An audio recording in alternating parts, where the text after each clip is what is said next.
Então, o que é exatamente escatologia? Escatologia é o estudo do final dos tempos, tá? Então, toda vez que vocês virem escatologia, é um estudo do final dos tempos. Então,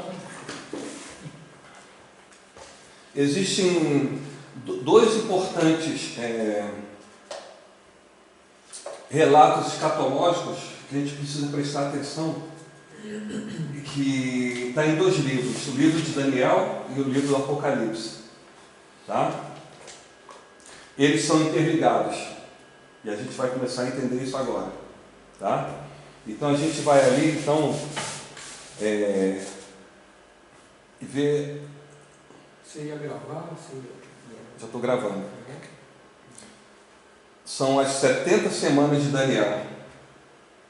Foi revelado para o profeta Daniel, tá? E quem é Daniel, tá? Daniel foi um profeta do exílio babilônico, e para ele foi revelado a partir do tempo que ele estava vivendo até o final dos tempos, tá? Então Deus revelou para Daniel toda a escatologia do final dos tempos através do tempo que ele estava vivendo, a partir de então, tá? Eu sei que é um pouquinho complicado, mas a gente vai entender aqui. A gente vai abrir aqui para a gente entender. Daniel 9. No ano primeiro de Dario, filho de Assuero, da linhagem dos Medos, o qual foi constituído rei sobre o reino dos caldeus, no primeiro ano do seu reinado, eu, Daniel, entendi pelos livros que o número dos anos de que falara o Senhor ao profeta Jeremias, em que haviam de cumprir-se as desolações de Jerusalém, era de 70 anos. E eu dirigi o meu rosto ao Senhor Deus para buscar com oração e súplicas, com jejum e saco de cinza. Então, o que a gente entende aqui? Daniel leu as profecias de Jeremias, tá? Que o povo de Deus, que eram os judeus, iam ficar escravos 70 anos e depois Deus ia livrar eles do jugo dos babilônios. Essa é a profecia que o Daniel está pedindo assim ao Senhor Deus, né? Que se cumpra. Tá? Então Daniel ele foi levado cativo mais ou menos com 13, 14, 15 anos, e aí ele já estava com uns 80 e poucos anos, né? E ele leu, já passou 70 anos, né? O Senhor não prometeu pelo profeta Jeremias que ia livrar o nosso povo do cativeiro da Babilônia, entenderam? Então vamos voltar lá a essa profecia. Jeremias 25, do 8 a 2. Jeremias foi um profeta anterior a Daniel, quer dizer, antes do exílio da Babilônia, tá? E Deus revelou isso aqui para ele. Portanto, assim diz o Senhor dos Exércitos: visto que não escutastes minhas palavras, eis que eu enviarei e tomarei a todas as famílias do norte, diz o Senhor, como também a Nabucodonosor, rei de Babilônia, meu servo, e os trarei sobre essa terra, sobre os seus moradores, sobre todas as nações em redor, e os destruirei totalmente, e farei que sejam objeto de espanto, de assobio e de perpétuas desolações, e farei desaparecer dentre eles a voz do gozo, e a voz de alegria, a voz do esposo, a voz da esposa, como também o som das vozes e a luz do candeeiro. E toda essa terra virá a ser um deserto e um espanto, e essas nações servirão ao rei da Babilônia 70 anos. Acontecerá, porém, que quando se cumprirem os 70 anos, visitarei o rei de Babilônia e essa nação, diz o Senhor, castigando a sua iniquidade, e da terra dos caldeus farei deles ruínas perpétuas. Essa foi a profecia que Daniel está exigindo de Deus, entendeu? Vocês estão vendo? Se não entender, pode perguntar. Eu não entendi muito não, você leu muito rápido. Aí ficou uma pontuação meio esquisita aí. Tá. Foi muito sem respirar. É só para ter um resumo, né? O povo judeu foi escravizado pelo rei da Babilônia, Nabucodonosor, porque eles não escutaram a voz de Deus, tá? Então eles foram escravizados. Então essa é a profecia. Daniel lê a sua profecia. Olha, vamos voltar lá para o que Daniel... Deixa eu ver. Ó, no primeiro ano de Dario, filho de Daniel, qual foi o rei de Soberano? Primeiro reinado. Eu, Daniel, entendi pelos livros que o número dos anos de que falara o Senhor ao profeta Jeremias e que havia de se cumprir as desolações de Jerusalém era de 70 anos. Entendeu? Daniel contou esse tempo, ele já estava com 80 e poucos anos, porque olha só, Daniel participou todo o reino da Babilônia, tá? Aqui nesse momento que Daniel está, ele já está, o povo de Deus já está escravo do povo Medo-Persa, né? Veio o Império Medo-Persa e destruiu o reino da Babilônia, e agora todo o povo judeu passou a ser escravo do povo Medo-Persa. O Daniel falou, não é, mas Deus, o Senhor falou para a gente que o Senhor visitaria o rei da Babilônia. Você tem que entender o seguinte, olha, vamos entender, olha. Quando se cumprir 70 anos, visitarei o rei da Babilônia e essa nação. Deus não está dizendo... Visitarei quem? Quem visitarei? Deus vai visitar o rei da Babilônia. Tá? Ele não está dizendo que ele vai... E esta nação. Ele não vai libertar o povo, ele só vai visitar o rei da Babilônia. Porque o rei da Babilônia ele tinha exatamente 70 anos para subjugar o povo judeu, vocês entenderam? Ficou entendido assim?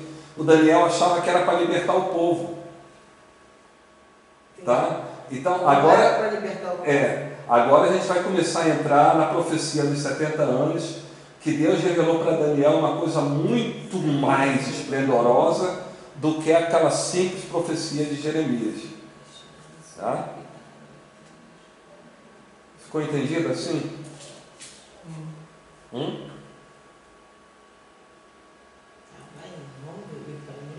Tá.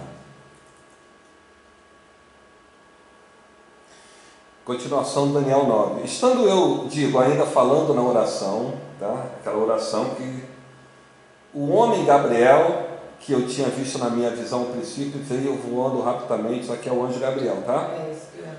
E tocou-me a hora do sacrifício da tarde. Ele me instruiu, falou comigo dizendo, Daniel, agora saí para fazer-te entender o sentido. No princípio das tuas súplicas saiu a ordem, e eu vim para te declarar, porque és muito amado. Considera, pois, a palavra e entende a visão. 70 semanas estão determinadas sobre o teu povo e sobre a tua santa cidade para cessar a transgressão e para dar fim aos pecados e para expiar a iniquidade e trazer a justiça eterna e selar a visão e a profecia e para ungir o Altíssimo. Aqui está a escatologia revelada para Daniel. Vocês entenderam? Um anjo, Gabriel, veio diretamente para Daniel e está revelando a ele uma coisa totalmente inédita. O que é? A escatologia no final dos tempos. Tá? Olha aqui, ó. 70 semanas são determinadas sobre o teu povo, o povo judeu, tá? Sobre a tua santa cidade de Jerusalém, para cessar a transgressão, dar fim aos pecados, expiar a iniquidade, trazer a justiça eterna e selar a visão e a profecia para ungir o Santíssimo. Esse Santíssimo é o... Quem é esse Santíssimo? Jesus. Oi? É Jesus. Oh, Diana, muito bem. Tá? Tudo que tiver com letra maiúscula é referente a... Então vocês estão vendo aqui, existe uma escatologia de começo, meio e final, certo? Sim. Eu faço uma pergunta para vocês. Já cessou a transgressão? Ainda não. Os pecados tiveram final? Ainda não. A iniquidade foi expiada? Sim. A iniquidade foi expiada? É. A iniquidade foi expiada. Foi ou não foi? A iniquidade não foi expiada? O que Jesus fez na cruz? Ele cumpriu tudo isso aí que está escrito. Sim, Tá? sim. Então tem coisas aqui que não se cumpriram e coisas que já se cumpriram. Sim. A justiça eterna já foi trazida na terra? Sim. Oi? Não. Sim ou não? Para mim, não. A justiça eterna, não. E agora? Sim e não. Sim, não. Sim, na cruz. Onde é que está o sim? Na cruz foi estabelecida a justiça eterna Ah, para quem Crê. crê. Tá? Por isso que sim e não. Uhum. Você entendeu? Porque quem crê em Jesus Não, já foi estabelecida a justiça eterna. pessoalmente, na minha pessoa, sim. Não. porque- As pessoas que aceitaram. É. Né? Porque a expiação da iniquidade já foi expiada na cruz. Tá? Então, a justiça eterna já veio para quem aceitou Jesus. Tá? Para quem não aceitou, ainda não tem justiça eterna. Tá?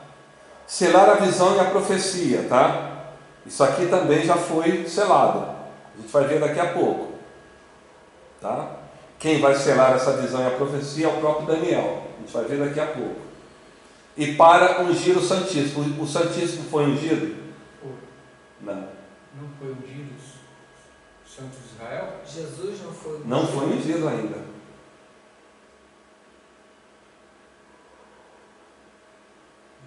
Complicado de entender. É complicado, porque é o seguinte, olha só. Jesus é o Messias, mas ele não veio como Messias. Ele ainda virá como Messias. Quando ele vir, aí que ele será ungido. Ah, então ele ainda não veio como Messias? Não. Como assim? Eu sei que é complicado. É, Mas a gente vai chegar lá daqui a pouco, tá? Porque Jesus foi prometido como Messias. Tá? Só que é o seguinte, o que é o Messias? O Messias vem estabelecer o reino eterno, o trono de Davi. Ele restabeleceu? Ainda não. Então ele não veio como Messias. Ele é o Messias, mas ainda não veio como Messias. Ele veio como um cordeiro para ser sacrificado. Daqui a pouco, na volta dele, né, todo mundo está falando da volta de Jesus. Então, quando ele voltar, ele vai voltar como Messias, porque ele vai aí estabelecer o que foi profetizado sobre ele. Você lembra quando as pessoas descobriram você é o Messias? Ele falava, não fala nada, porque ele não queria ser descoberto, porque ainda não era o tempo dele de se manifestar como Messias, entendeu? Os próprios demônios chegaram para ele, já sei quem tu és o Filho de Deus. Ele falou, calado, não fala nada. Tá? Nem ele mesmo tirou ele se auto-revela como filho do homem. Não, nem ele próprio. Como Tá? filho do homem. Jesus só se manifestou como Messias, ele só se revelou, não foi para ninguém judeu, foi para aquela mulher de Samaria no poço. A gente vai entender isso nos futuros estudos. Eu só quero que vocês entendam isso aqui, ó. Vocês estão vendo que isso aqui, o anjo Gabriel veio revelar para Daniel a escatologia no final dos tempos. Sim, mas isso não estaria dentro dos 70? Das 70? Sim, tudo isso tem que estar dentro das 70 semanas. E é isso que a gente vai começar a estudar agora. Tá bom? É, porque Vocês entenderam? Diana, você não trouxe... negócio para anotar? Tá vendo? Isso é bom para estudar em casa, gente. Isso é estudo teológico. Ó, futuramente vai ter diploma isso, viu? Então, vocês vão fazer prova depois disso aí. Não, depois não. Tá Não tem doido. nada a ver com- Não fazer prova nenhuma não, rapaz. Bom, agora é o seguinte, o anjo Gabriel, ele vai dividir as semanas agora. Vocês lembram, olha, são 70 semanas. E outra coisa que eu quero que vocês entendam, toda a escatologia é exclusiva para o povo judeu. Isso você já havia me falado. Ainda não, eu não concordo com isso. Tudo bem, né? Eu estou passando para vocês uma coisa bíblica, né? Então, olha só, as 70 semanas, vou voltar ali. Eu não concordo com isso, mas enfim. 70 semanas são determinadas sobre o teu povo. Quem é o povo de Daniel? São Povo judeu. judeus, né? Hã? São judeus. Então, nós que somos gentios, não somos judeus, não temos nada a ver com isso. Tá? Inclusive, a gente não tem nada a ver com a última semana das 70 semanas, que é a grande tribulação. Por isso que eu estou falando, a igreja não tem nada a ver com a grande tribulação, por isso que ela não vai estar aqui na grande tribulação. Eu vou passar isso para vocês daqui a pouco, porque essa escatologia, ela é exclusiva para o povo judeu. Deus não tem nada a ver com um outro povo que não seja o povo judeu, tá? A gente vai entender isso num futuro depois, que são dois evangelhos separados, o evangelho do reino, o evangelho da graça. O evangelho do reino é exclusiva para os judeus, o evangelho da graça era para nós que não somos judeus. A gente vai entender isso nos estudos futuros. Eu só quero que vocês entendam o seguinte, olha, o anjo Gabriel falou que as 70 semanas são determinadas sobre o povo judeu. Ele falou, as 70 semanas não estão determinadas sobre a humanidade, entendeu?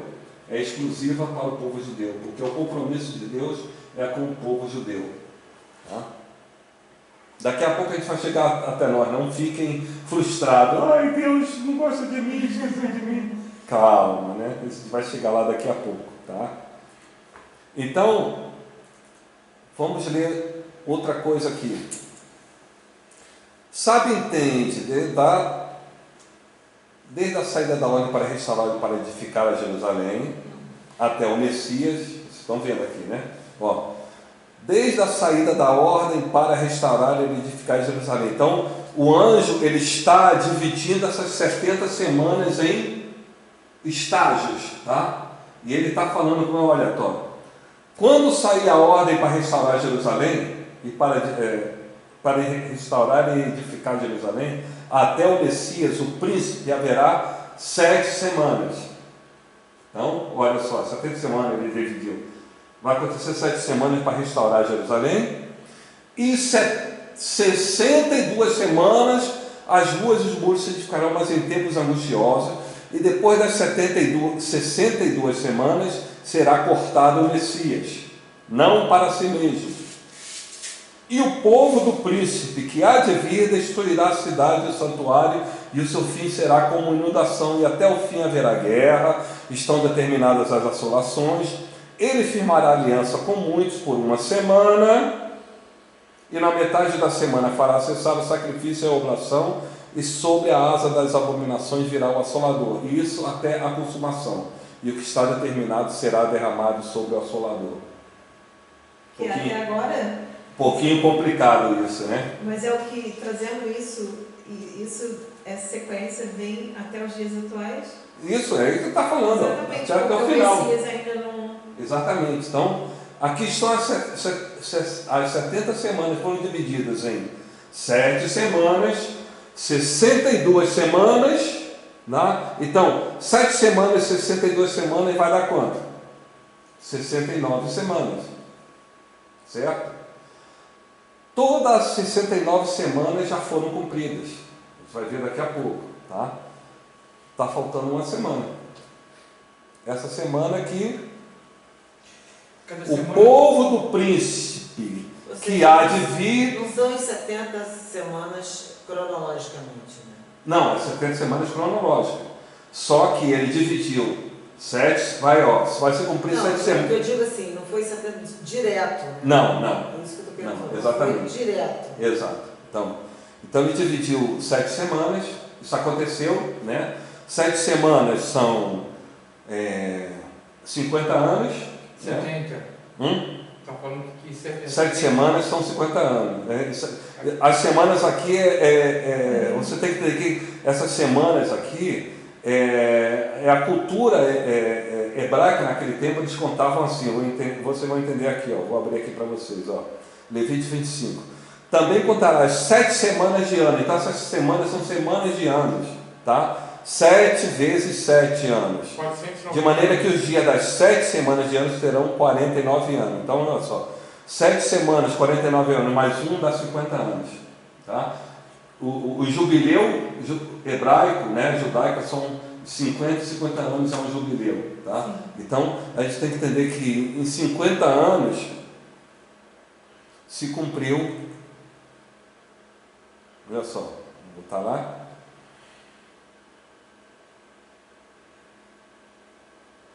Sabe, entende, desde a saída da ordem para restaurar e para edificar Jerusalém até o Messias, o príncipe, haverá 7 semanas. Tá? Então, desde a saída da ordem para edificar Jerusalém, vai ter que passar 50 anos. Então, em 50 anos, Jerusalém e o templo terão que estar prontos. Porque é isso que o anjo determinou, não é verdade? Vamos lá para ver onde se cumpriu isso?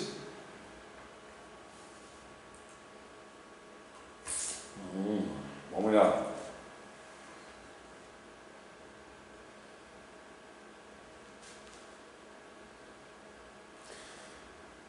Aqui foi o decreto de Artaxerxes, no ano 445 a.C. Então vamos lembrar o seguinte: 70 semanas são 490 anos. 190 anos. Certo? 70 vezes 7, 7, 7, 49. Então 70 anos tem que estar cronologicamente 490 anos. Tá? Então, saiu o decreto de Artaxerxes nesse ano aqui, ó, 445 a.C. Lembra do Artaxerxes? Ele tinha um copeiro chamado Neemias, né? E Neemias pediu para o rei Artaxerxes para reconstruir a cidade dele, né? Então Artaxerxes deu a ordem, foi o decreto de Artaxerxes, ele assinou, botou o selo.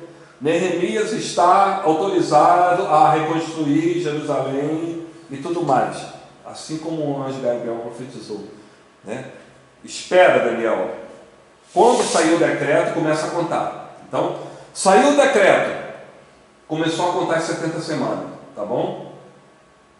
Foi entendido? Então, depois de 49 anos, no ano que foi o jubileu, o templo foi reconstruído. Lembra? O templo foi derrubado na época de Nabucodonosor, né? O templo de Salomão foi derrubado e foi reconstruído 50 anos depois do decreto. Então, se cumpriu à risca, cronologicamente, aquilo que o anjo Gabriel falou: 7 semanas será reconstruído e edificado Jerusalém. Tá? Então, a partir daqui, até o Messias ser cortado, teria que passar 434 anos. E passou a risca. Tá? Foi aqui depois depois do templo reconstruído, passou 434 anos e Jesus foi crucificado. Então se cumpriu a risca o que o anjo Gabriel falou das 62 semanas. Cadê as 62 semanas?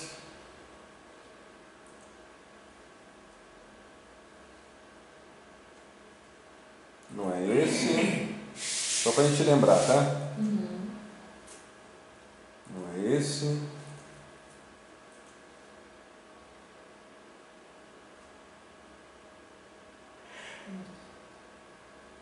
Também não é esse.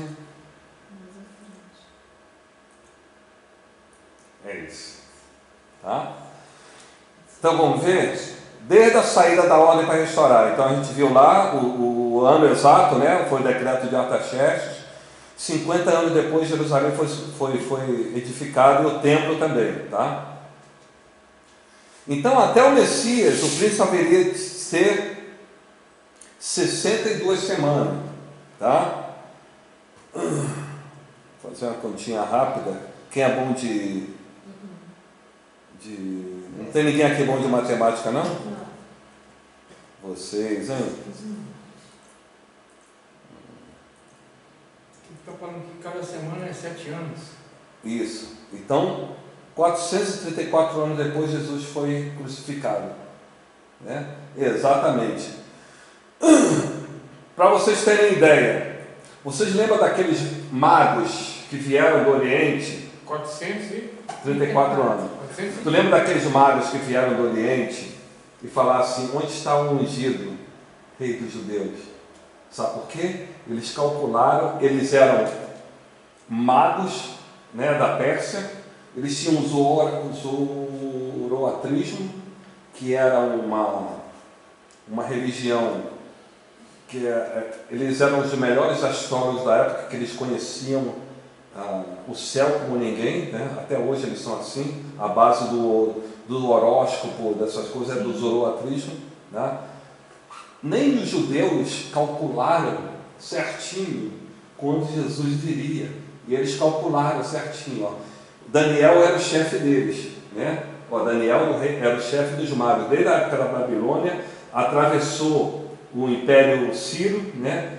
O Império Persa, né? Ele continuou sendo o rei dos magos. Então os magos ouviam o ensino de Daniel. Então Daniel profetizou essas 70 semanas e falou para eles, né? Depois de 434 anos, depois de 62 semanas, 434 anos, virá o Messias, que eles conheciam como o rei dos judeus.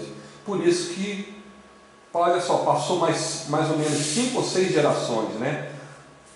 Os magos foram passando, né, a história para os outros, né, os filhos e tudo mais. Quando chegou na época de Jesus nascer, ele falou: opa, aqui é a profecia, Daniel falou isso para nós, depois de 434 anos, então vamos lá ver o Messias. Por isso que eles saíram lá do Oriente e foram lá, perguntaram a Herodes: onde está nascido o rei dos judeus? Viemos adorar. Entendeu? Que são os magos? São os magos, porque os magos são a geração, né, a quinta ou sexta geração daqueles magos no qual o Daniel profetizou e ensinou a eles sobre as profecias. Bom?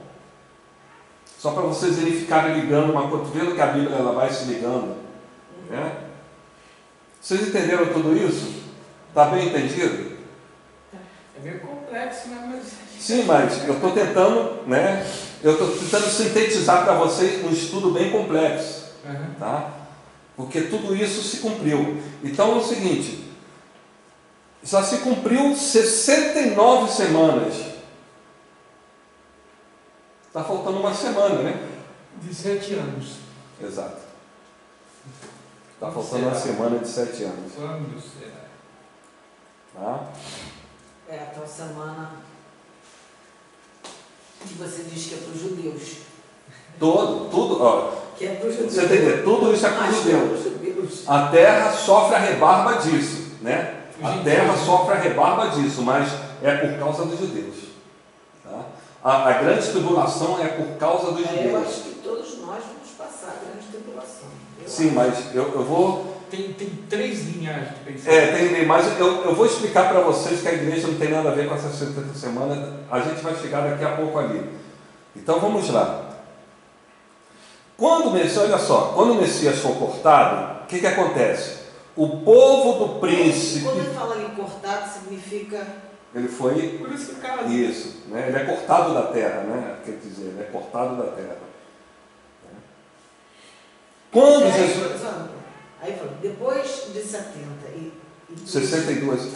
semanas... 62 semanas, será cortado o Messias, ou seja, ele é considerado ali o Messias. Sim, mas ele sempre é o Messias.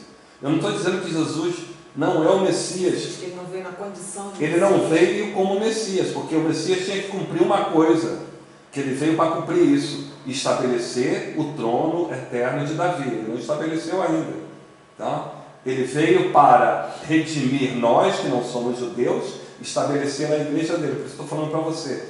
Por isso que a gente vai entrar nesse estudo daqui a pouco, que a igreja não tem nada a ver com as 70 semanas, né? E a gente vai conjecturar isso daqui a pouco. Pode fazer. Esse restabelecimento do trono eterno de Davi não é o restabelecimento do trono eterno de Deus? Ou não, de Davi.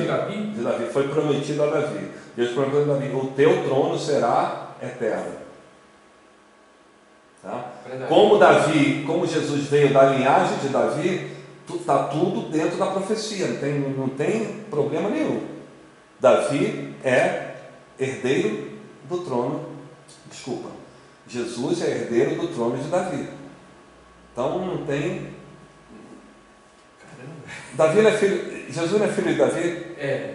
O Messias não é filho de Davi? Lembra o cego? Filho de Davi, tem misericórdia de nós, porque ele sabia que Jesus era o Messias, ele chamava de filho de Davi.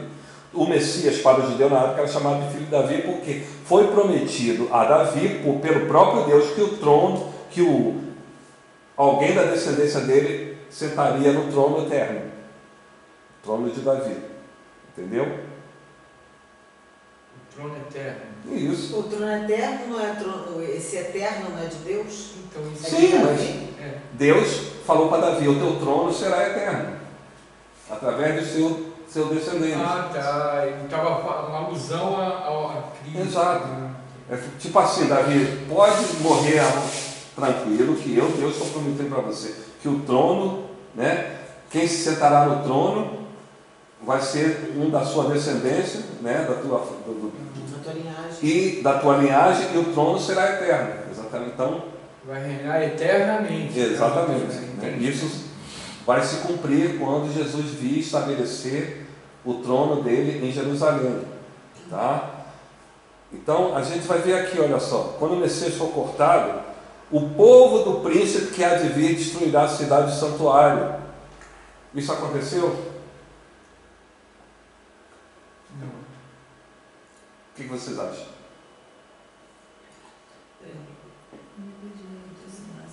Depois do Messias ser cortado, o povo do príncipe que há de vir. Quem é esse príncipe que há de vir? E destruirá a cidade do santuário. Príncipe minúsculo deve ser o inimigo. Isso. Muito bem. Se fosse Eu estou ensinando a vocês a interpretar a Bíblia, tá? Não estou jogando dogma para vocês. Então, quero que vocês pensem também. Estão determinadas as suas ações. Quem é esse príncipe e quem é o povo dele? Jesus mesmo falou, o príncipe, que nem aquela palavra. Príncipe das Aí trevas. vem o príncipe desse mundo, Isso não aí. tem nada com ele. Isso. Aí ele saiu fora. Então esse príncipe é Satanás. É isso É. aí. E ele firmará aliança com A princípio, esse príncipe aqui, ele firmará aliança com muitos por uma semana. esse príncipe aqui é o anticristo, tá? Aham. Esse príncipe aqui é o anticristo. Que vai deixar o pai por 7 anos. A Isso. falsa Porque fala. está aqui, ó, ele firmará aliança com muitos por uma semana. Olha só, eu quero. E na metade da semana, ou seja, na metade desses 7 anos, 3 anos e meio. para cessar o sacrifício e a oblação. Isso. E sobre a asa das abominações virá o assolador. Isso, até a consumação. Então já está, olha só, até a consumação de tudo. Então, essa profecia é para até o final dos tempos, né? Quando tudo será consumado. Então, vamos por parte. Esse príncipe é o anticristo. Por quê? Quem firma aliança com muitos por uma semana é o anticristo. Tá? E é o anticristo que firma aliança. Então, o que as pessoas interpretam errado? Que o anticristo ele vai fazer a aliança de paz dos judeus com os palestinos e o povo árabe. Não é isso que a Ari está falando. Tá? Então, a interpretação é errônea. Ele não vai estabelecer, porque os judeus nunca terão paz com os árabes. Já foi determinado por Deus. Então, Deus não é bipolar para pegar uma Aonde profecia. foi determinado isso? Porque lá no princípio, né, não vou abrir agora, senão vai levar muito tempo. Lá no princípio, quando eles começaram a desobedecer a Deus, né, Deus mandava eles destruir aqueles povos todos que se rebelavam contra Deus, e eles não destruíam, casavam com as mulheres, falando: vocês nunca mais terão paz com esses teus vizinhos. Tá? Então, ele vai firmar aliança não com o povo judeu, ele vai firmar aliança com... Eu parei aí. Já faz muito tempo. Agora você... Deu um clique, né? Não, né? Mas eu parei aí. Bom, depois eu explico. Então é o seguinte, olha só, ele vai firmar aliança com muitos para invadir Jerusalém, tá? Ó, na metade da semana, para cessar o sacrifício e a oblação. O que acontece aqui? Conjecturando. É isso que eu não estou entendendo. Na metade da semana, para cessar o sacrifício e a oblação. O que ele quer dizer com isso? Que sacrifício e oblação é esse? É o sacrifício ao Senhor? E a oblação porque ao é o Senhor? seguinte... Ou seja, ele vai proibir, vocês não podem mais fazer isso. Isso. Os judeus vão construir o terceiro templo. Vocês sabem disso, né? Isso aí já é história, né? Terceiro templo. O terceiro templo. O templo foi destruído agora. Olha só, isso aqui, tá vendo? Ó? E há de vir destruirá a cidade do santuário. Esse santuário foi o segundo templo que foi destruído no ano 70. Tá? Quem destruiu esse santuário? O povo do príncipe que há de vir. Tá? Então, como é que... Esse povo do príncipe que há de vir são os palestinos. São os atuais palestinos. Tá? E a gente vai entrar aqui daqui a pouco, tá? Na história. Muita gente faz uma exegese errada de que o anticristo ele viria do Império Romano, porque, entre aspas, oficialmente, quem destruiu Jerusalém e o templo no ano 70 foi o Império Romano. Tá? Mas não foi bem os romanos que destruíram o templo no ano 70. Não foi bem os romanos. E a gente vai entrar agora nesse. Quem destruiu foi o povo do príncipe que há de vir. Tá? O anticristo. Então a gente vai entrar aqui. E esse povo do anticristo é quem? A gente vai entrar nisso agora. As nações? A gente vai entrar agora. Não, desculpa, não é aqui não. Peraí. A nova ordem mundial. Aqui, ó.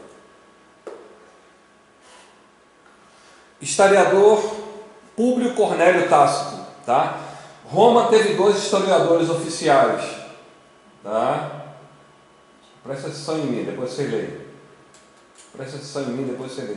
Roma teve 2 historiadores oficiais. Um foi Públio Cornélio Tácito e outro foi Flávio Joséfos, lembra? O judeu, né? Não, só para constar para vocês. E eles eram os historiadores oficiais do Império Romano. Então, tudo que eles escreviam tinha base empírica de verdade. Então, o historiador famoso chamado Públio Cornélio está falando sobre o ataque romano a Jerusalém. Nos dá informações importantes sobre as legiões que participaram do acontecimento. Tito César, ele narrando, Tito César encontrou na Judeia 3 legiões, a 5ª, a 10ª e a 15ª. São legiões. O Império Romano era muito vasto. Então, lugares que eram muito longe da sede, eles formavam legiões de pessoas que não eram romanos, eram geralmente dos lugares ali. Então, eles contratavam, pagavam, eles viravam, entre aspas, soldados oficiais romanos, só que eles eram de outra etnia. Tá? Então, o que o historiador está falando aqui, olha só. Encontrou na Judeia 3 legiões, a 5ª, a 10ª e a 15ª, acrescentou a 12ª da Síria, e alguns homens que pertenciam a legiões 18ª e 3ª que ele havia retirado da Alexandria. Essa força estava acompanhada por um poderoso contingente de árabes. Vocês começaram a entrar agora na questão? Que odiavam os judeus com um ódio comum de vizinhos. Todas as legiões que atacaram e destruíram Jerusalém e o templo eram do Oriente Médio. Então não eram romanas. Tá? Todas elas consistiam majoritariamente de soldados orientais, árabes, sírios, egípcios, etc. Por volta do ano 70 DC, não apenas as regiões das províncias orientais, mas literalmente o exército inteiro chegou a ser dominado pelos soldados provincianos. Então não tinha nenhum soldado romano aqui. Tá? Essas são as legiões mencionadas no parágrafo acima. Isso aqui é o historiador Públio Cornélio Tácito, tá? A 5ª, Macedônia e Judeia. Os macedônios eram árabes, tá? A 10ª legião, os Fênteses, né? 10ª legião do Estreito Marítimo eram os Sírios, né? Tudo isso aqui inimigo do povo judeu. Nenhum romano. A 15ª, os Apolinários da Síria. A 18ª do Egito, a 3ª a Galícia, também sírios, e 12º Fulminata, Ásia Menor. Essa Ásia Menor aqui, entendia, é Turquia, tá? São os atuais turcos. Então vocês viram que todas as legiões que destruíram o templo no ano 70 não tinha nenhum romano. Então vamos voltar lá à profecia. Olha, por isso que isso é importante para a gente entender, né? Mas não tinha a profecia. Mas era a ordem deles, né? Oi? Não eram os romanos, mas esses aí representavam os romanos. Sim, mas não eram romanos. Então Deus lida com etnia, tá? Então ele fala assim, o povo do príncipe que há de vir. Então esse príncipe que há de vir, ele é árabe. Quer dizer, islâmico, vamos dizer assim, porque esses povos todos são povos islâmicos. Embora embora o islamismo não tinha ainda nascido, né? Mas você vê que Deus, ele lida com... Deus não tem presente, passado e futuro, né? Tudo para ele é tudo ao mesmo tempo. Não. O islamismo nasceu no ano 600. A gente depois vai entrar no estudo da... Isso aí não é depois dos anos 600? Não. Isso aí foi no ano 70 e pouco. Depois da destruição. Tá?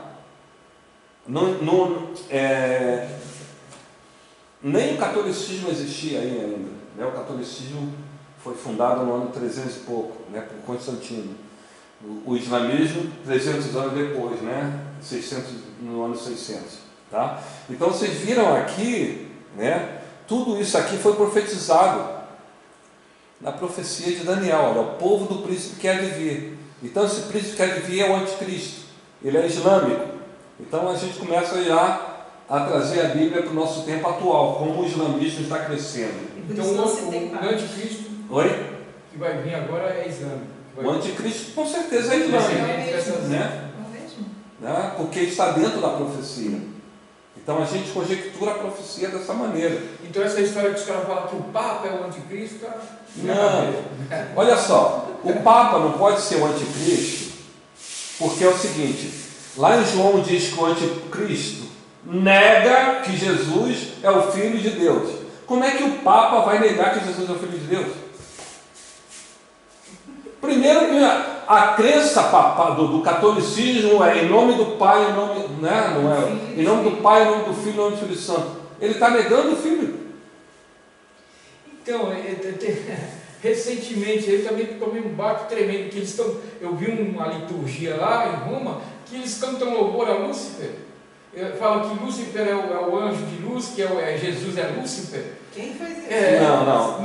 Tu tem que tomar cuidado. Quem faz isso? Eu vi, se você escutado o louvor deles, a Lúcifer, não sei o quê. Toma cuidado com essas informações. Tá louco, velho. Toma cuidado com essas informações.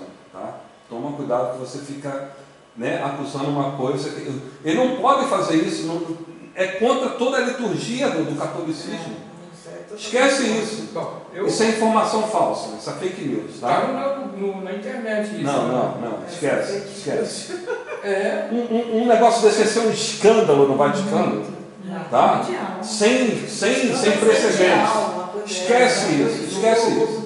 Não, esquece isso. Tá? Cuidado com essas fake news. A gente tem que tomar cuidado. Eu tenho discernimento, é lógico, a gente tem. Oi? A gente tem discernimento. Isso. Mas cuidado. Absurdo. Não, mas cuidado com isso. Por ser justamente um absurdo, não pode ser verdade. Então é o seguinte, olha só. Porque é uma informação falsa. Nenhum teólogo católico pode dizer que Jesus não é o Filho de Deus. É impossível, porque está incrustado na raiz. Entendeu? Então, quando João fala o anticristo é aquele que nega que Jesus é o Filho de Deus, não pode ser nenhum católico. Quem é que nega que Jesus é o Filho de Deus? Não pode ser nenhum cristão. Não, tá? Seja a religião. Não, porque aqui o catolicismo que está sendo acusado, né? Então, é por isso que eu estou dando ênfase aqui. Um católico não pode negar que Jesus é o Filho de Deus, impossível, tá? Qual é a religião que nega que Jesus é o Filho de Deus? O islamismo. Jesus não é Filho de Deus, Jesus é profeta. Então ele está dentro do contexto. E tem alguns judeus também em outra linhagem, você falou que tem várias linhagens lá. Os judeus tem um judeu também que Jesus é Filho de Deus. Mas foram os judeus que invadiram Jerusalém? Então, né, a gente vai cortando todas as coisas e vamos concentrar na informação que o anjo está falando. Olha, o povo do príncipe que há de vir, quer dizer, esse príncipe que há de vir, né, que ele vai dominar tudo, ele vai fazer uma aliança, né, na metade da semana vai cortar tudo, ele vai destruir a cidade do santuário. Então, como não foi nenhum judeu que destruiu, descarta o judeu. O judeu nega que Jesus é o Filho de Deus. Tudo bem, mas descarta ele porque ele não invadiu Jerusalém. Então, qual foi o povo que invadiu Jerusalém? Acabei de dizer para vocês, o povo árabe todo, que eles são agora os atuais islâmicos. Tá? Então é por isso que a gente vai construindo exegese, tá? Certo. Tem que ter uma base empírica. Né? A base empírica é isso. Não pode ser. O judeu nega, mas ele não destruiu Jerusalém. Então, não pode sair. Né? Quando chegar para trás, pode te atrapalhar. Não você atrapalhar mais aqui no pezinho. Diana já vai receber um ponto a menos porque não trouxe caderno. Eu nem olho. Gente, mas não deu uma caderno. Mas depois eu estou marcando aqui. Eu vim aqui para ver como é que é, né? Deixa eu ver como não, pode deixar, eu vou botar no YouTube. Eu ainda botei esse trem aqui. Ainda botei esse trem, vou botar no YouTube, beleza. Ainda trouxe esse trem aqui. Deixa o Tom levar. Ainda estou falando o teu nome ainda no vídeo. Olha, vamos saber quem é você pelo teu nome. Mas eu como não falei o sobrenome, eu não tenho nome. Tem tanta Diana por aí, né? Então vamos lá. Então sabemos que esse príncipe que há de vir, ele vai firmar aliança com muitos por uma semana e na metade da semana fará cessar o sacrifício e a oblação. Então se ele vai cessar o sacrifício e a oblação é porque nessa época os judeus estarão fazendo sacrifício e oblação. Eles não fazem agora, então não é essa época. Então qual é a época? A época que o templo será construído, o terceiro templo.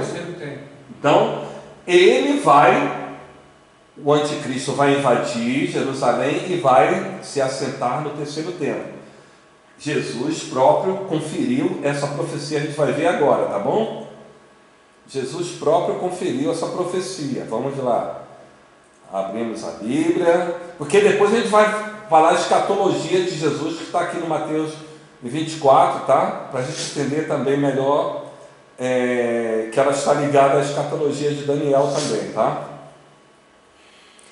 Aqui, capítulo 20, Mateus 24, Jesus está falando aqui do final dos tempos também, tá? A escatologia de Jesus, por isso que é importante a gente prestar atenção nela. Aqui no 15 está falando: quando pois virdes que a abominação da desolação, de que falou o profeta Daniel, está no lugar santo, quem lhe entenda. Vocês viram aqui? Vocês entenderam agora a ligação de uma coisa com a outra? Jesus está confirmando as 70 semanas de Daniel, né? E fala: olha, quando vocês virem o cara lá, sentado lá no templo, sai fora que o couro vai comer, mano. O bicho vai pegar, tá? Ele está fazendo isso aqui é para o povo judeu, isso não é para a gente, pelo amor de Deus, tá? Quando eu chegar na escatologia aqui de Mateus 24, Lucas 21, eu vou explicar para vocês tintim por tintim que Jesus falou exclusivamente para o povo judeu, tá bom? Sim, ele falou que o povo é exclusivo do povo judeu, mas também nós não somos afetados com essas profecias? Essa aqui não. Não? Não. Porque o anticristo vai invadir, não vai invadir Arraial do Cabo, ele não vai invadir Cabo Frio, ele não vai invadir Rio de Janeiro, não vai invadir Nova York, não vai invadir Düsseldorf, onde eu morei, não vai invadir Genebra, ele vai invadir Jerusalém. Tá? Essas coisas a gente tem que estar ligando, né? A igreja não tem nada a ver com isso, mais uma vez, tá? Então, vamos lá. Peraí, volta ali naquele... o que Daniel falou. Você tem Daniel aí, não tem? Jesus falou. O que Daniel falou, foi isso aqui que Daniel falou. Daniel escreveu isso, e Jesus está confirmando. Que ele firmará aliança com muitos na metade da semana para acessar o sacrifício e a oblação. Ele vai invadir o templo. Tá? Então é isso que eu falo. Jesus falou. Tu lembra que Daniel falou? Que o povo do príncipe que há de vir, na metade da semana ele vai invadir o templo? Então quando ele invadir o templo, sai fora, mete o pé, que o bicho vai pegar. Tá? Então isso significa o quê? Que eles vão reconstruir a terceira trem, e nesse tempo eles vão fazer sacrifício e oblação. Vamos continuar, porque a religiosidade que eles tinham antigamente. Porque eles dizem que estão sofrendo porque não podem sacrificar a Deus. Não podem oferecer sacrifício. Por isso eles faziam isso o tempo inteiro. Quando os templos estavam lá em pé. Tá? Na época de Salomão e na época de Jesus, o templo ainda estava de pé. Então eles faziam o sacrifício o tempo inteiro. Como eles não podem fazer o sacrifício, eles falam assim, a gente está sofrendo por isso. A Por única isso coisa que sobrou foi o muro da lavatação. Só o muro ali, né? Então, eles precisam do templo. Tá? Sim, mas Jesus veio abolir, ele foi os próprios sacrifícios que ele mesmo. Mas eles não entenderam. Eles não isso. entenderam, exatamente. Eles não entenderam isso. Tá? E você tem que ver que esse templo aqui não é Deus não tem nada a ver com esse templo, é os judeus que estão construindo. Certo. Jesus só está avisando, olha, os caras, entendeu? Vão construir, vão começar a fazer sacrifício, mas quando o anticristo chegar lá e entrar, entendeu? Sai fora. Sai fora que o bicho vai pegar. É isso que Jesus está falando. Entendeu? Entendi. Não tem nada a ver com esse templo. Quando Jesus vier no milênio, ele próprio vai construir o templo dele, mas isso é um outro estudo, tá? Que está lá em Ezequiel 40, tá? Esquece isso por enquanto, tá? Então o templo para os judeus hoje em dia já não tem significado, mas eles acham que tem isso? Não, para eles é o templo, tudo é o templo. É ali que eles adoram a Deus, ali que eles sacrificam. Eles estão sem templo. Eles estão sem templo, então eles não podem redimir os pecados dele, eles ficam sofrendo o tempo inteiro, por isso que eles ficam o tempo todo lá no muro das lamentações, pedindo a Deus oportunidade para construir o templo. Certo. Só que Deus não tem nada a ver com esse templo. Tá? A gente vai chegar. Pois é, isso que eu queria entender. Então, não existe mais o templo, não existe mais a necessidade do templo para Deus. Para Deus não tem, ele acabou de dizer, Jesus já veio, mas eles não entendem assim. Né? De Deus. Tá? Então, deixa eu explicar uma coisa para vocês. Existe uma profecia de Ezequiel 38, que é a guerra de Gog e Magog, não sei se vocês já leram. Já ouvi isso. Tá? Ela ainda não aconteceu. Ela está para acontecer. Tá? Porque a guerra de Gog e Magog ela não cabe na última semana, não cabe no milênio. Tá? Ela não cabe. E nem no estado eterno, que é depois do milênio. Então, a guerra de Gog e Magog ela tem que acontecer antes da última semana. Esse milênio que você fala quando Jesus vem, Jesus vem para estabelecer o reino dele, né, prometido, né, o trono de Davi, aí será eterno. Essa guerra não cabe nem ali nem nas semanas. Não cabe, não tem como. Né? Se você for lá, Ezequiel 38, 39, vocês vão ver. Tá? Então a guerra de Gog e Magog, mais de 70 nações vão se juntar para invadir Israel, vai dizimar Israel. Contra Israel, e o próprio Deus vai dizimar eles. Tá? Então Israel vai vencer a guerra. Dizimar quem? Dizimar os povos que invadiram. Todos que se uniram, eles vão ser derrotados. Contra Israel. Então Israel vai ser vencedor. O que ele vai fazer? As mesquitazinhas lá no monte do templo, o que vai fazer? Eles vão destruir e construir o templo. O templo já está pronto. Tá? O templo já está pronto. Tudo está pronto. Só falta a construção. O que se chama de estar pronto? Oi? O que se chama de estar pronto? O candelabro está pronto. Até a harpa de Davi eles já construíram, todos os utensílios do templo, está tudo pronto. Eles dizem que sabem onde está a Arca da Aliança, eles dizem, né? Está escondida lá debaixo da mesquita, né? Só que eles não podem mexer porque a ONU não deixa, os judeus não deixam, se for escavar lá, vai ter aquela guerra contra os árabes. Então, eles vencendo a guerra, e aí eles, né? Eles vão derrubar aquilo ali e montam o templo. Tá? Então, nesse tempo que eles estão montando o templo, são os 3 anos e meio que Israel vai ter paz. Quer dizer, o inimigo foi derrotado. Então, o inimigo vai ter que precisar de um tempo até se reagrupar de novo. O anticristo que vai fazer isso. Tá? Então, quando ele estiver com o templo montadinho lá e começando a fazer o sacrifício anticristo, opa, está pronto. Então, ele vai invadir. E assim, Jerusalém vai ser invadida e eles vão perder a guerra. O povo judeu vai perder a guerra. Tá? Nesses 3 anos e meio acontece tudo aquilo que foi profetizado na profecia das 70 semanas. Tá? Quando acaba a última semana, é que Jesus desce em favor do povo judeu. Entendeu? Isso é uma coisa para um outro estudo. E aí ele desce. Vai ser o arrebatamento quando ele desce? Ele desce, ele vai guerrear contra os povos que invadiram Jerusalém e vai estabelecer o milênio. Certo? Isso é no arrebatamento ou não? Não, o arrebatamento já foi. Falando para você, o arrebatamento, a igreja não participa da grande tribulação. Eu vou mostrar isso para vocês daqui a pouco. Num outro estudo, eu vou dizer porque não é porque a grande tribulação é o dia da ira do Senhor. Então a igreja que vive na graça não tem nada a ver com a ira de Deus. Tá? Essa última semana é o dia da ira de Deus, tá? Contra o povo judeu. Não é contra a terra, não é contra a humanidade, é contra o povo judeu. Então, essa reconstrução do templo, essas coisas, tudo que vai acontecer, a igreja já foi arrebatada? Já foi arrebatada. Tá? Eu vou mostrar para vocês um mapa, já vocês vão entender por quê. Tá? A primeira coisa que eu quero dizer para vocês é o seguinte: preste atenção no que o anjo Gabriel falou. Às 70 semanas ele falou: olha, o teu povo, Daniel. Senão ele falava: as 70 semanas está sobre a terra. Não é isso que ele falou. Tá? Deus não tem compromisso com o ser humano que não é da promessa. Ele não tem compromisso com isso. Tá?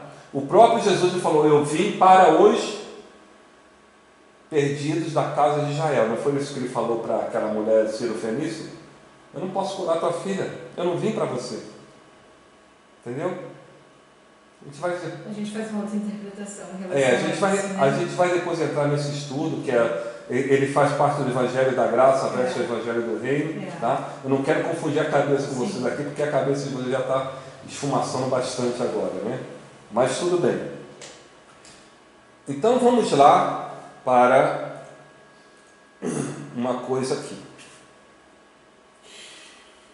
Não quero mexer agora por enquanto no Gog e Magog, tá? Não quero mexer nisso aqui.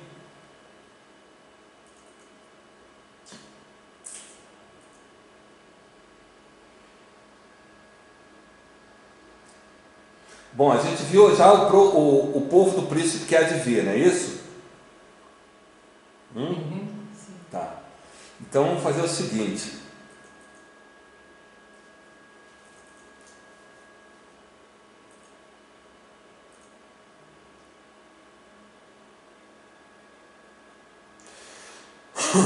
Olha que coisa incrível.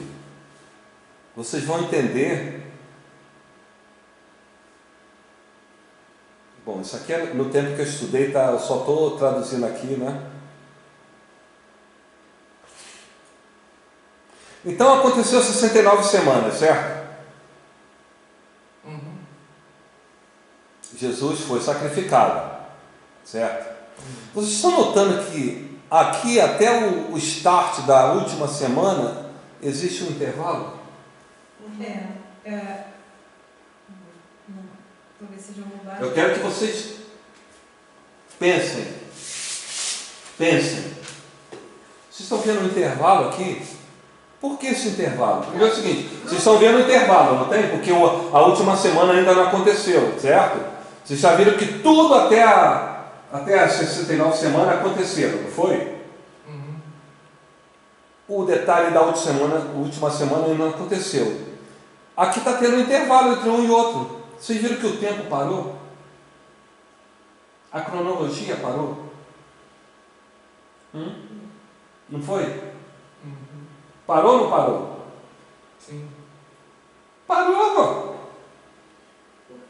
Porque estamos até hoje, o ano 2019, e não começou a última semana.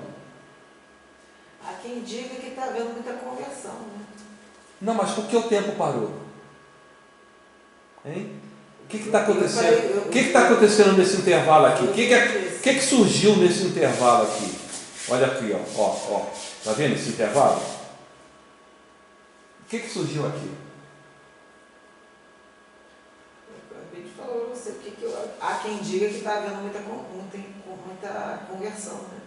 Então, eu acho que pelo contrário, que ele falou que... Não, eu estou perguntando a vocês qual o fato que surgiu aqui nesse intervalo. Nesse intervalo? O sacrifício de Jesus? Não. Aqui, ó, isso aqui depois foi que Jesus subiu ao céu. Jesus subiu ao céu, acabou as 69 semanas. O ungido foi cortado, foi tirado, acabou a semana. Certo. Então era para começar a última semana. Mas não começou até hoje. O que surgiu aqui, gente? O que surgiu aqui, gente? Oi? Hã? Não, a tribulação não começou ainda. A tribulação é a última semana.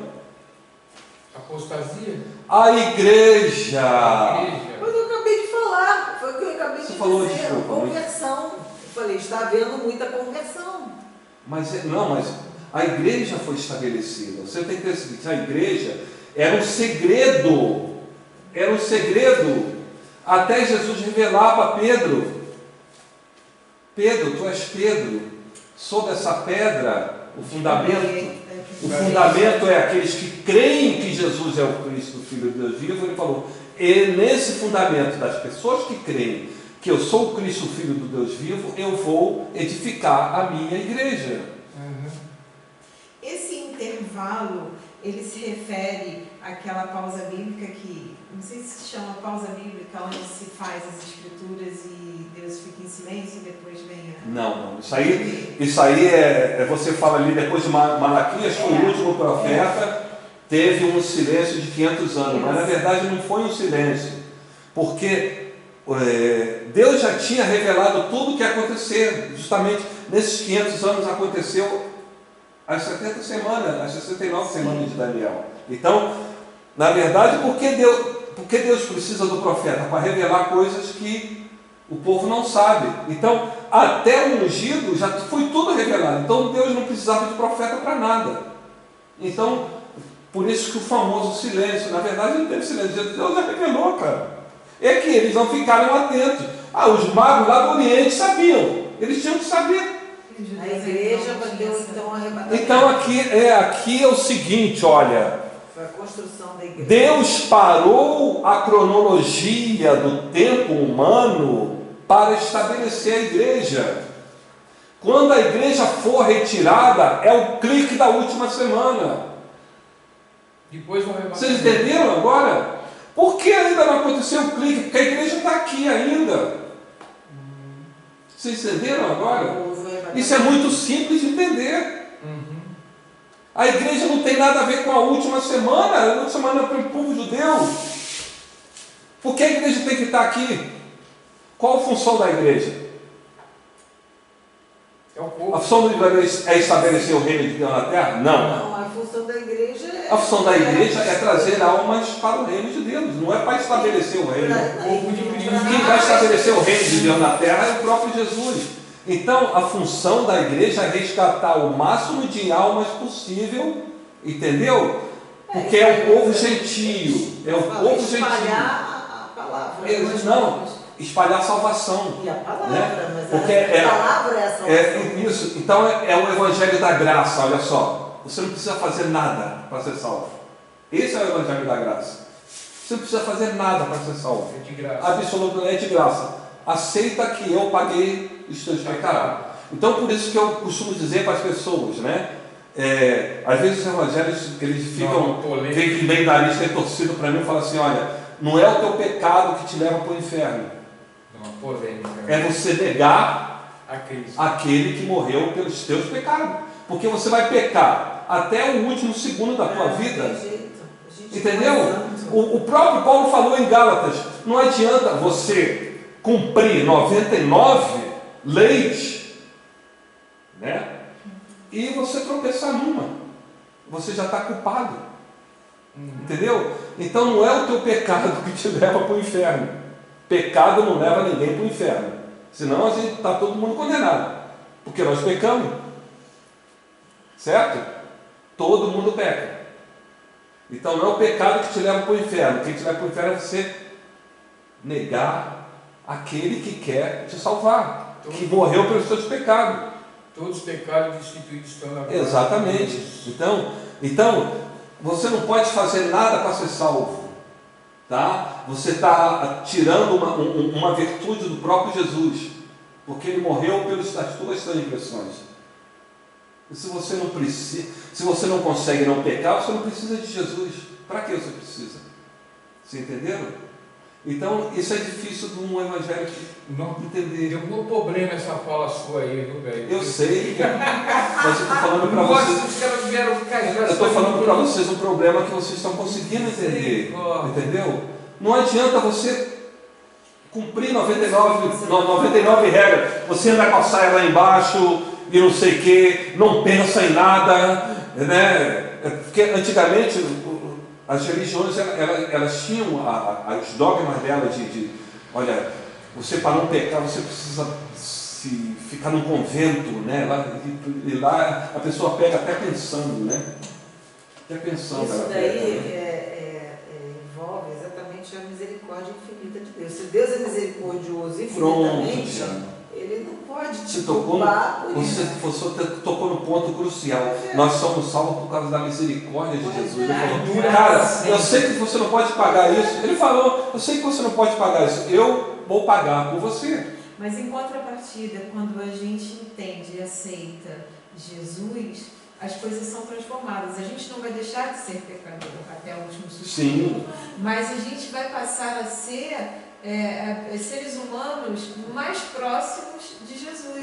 Melhores também. Melhores. Eu vou entrar nesse estudo daqui a pouco, quando a gente começar a entrar na antropologia, que é o estudo do ser humano, tá? Então a gente vai ter, eu vou ensinar a vocês que quando você se converte, você começa a transformar o teu caráter. Sim. Tá? Então essa coisa que você tem que fazer, né? Esquece pecado, que você não vai deixar de pecar nunca. Então se preocupe em começar a transformar o teu caráter, porque o teu caráter para ficar parecido com o caráter de Jesus. E aí começa a tua guerra interior.